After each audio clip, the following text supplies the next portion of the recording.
అసలు విజయ్ సంగీత విడాకుల వెనక ఆమె ఎవరో తెలుసా? ఇది కేవలం రూమర్ కాదు. సంగీత కోర్టులో పెట్టిన పిటిషన్లో బయటపడ్డ ఒక షాకింగ్ డేట్ గురించి కూడా ఇప్పుడు చెప్తా విను. 1999లో మొదలైన వీరి 27 ఇయర్స్ వివాహబంధం ఒక్కసారిగా 2021 ఏప్రిల్లో తలకిందులైపోయింది. ఆ నెలలోనే విజయ్ ఒక స్టార్ నటితో క్లోజ్గా ఉంటున్నారని సంగీతకు ఆధారాలతో సహా దొరికాయట. అప్పటి నుంచి వీరిద్దరి మధ్య వార్ మొదలైంది. ఇక్కడ ట్విస్ట్ ఏంటంటే సంగీత కోర్టులో కన్స్ట్రక్టివ్ డిసెర్షన్ అనే పదాన్ని వాడింది. అంటే భౌతికంగా ఇద్దరు ఒకే ఇంట్లో ఉన్నా ఆమెను విజయ్ ఒక అపరిచితురాల్లాగా, అంటే స్ట్రేంజర్ లాగా చూసేవారట.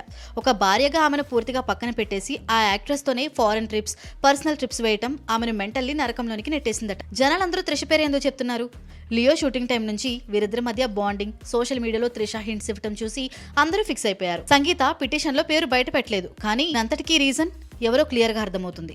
విజయ్ ఇప్పుడు తన కొత్త పార్టీ టీవీకేతో పాలిటిక్స్లోకి వెళ్తున్నారు.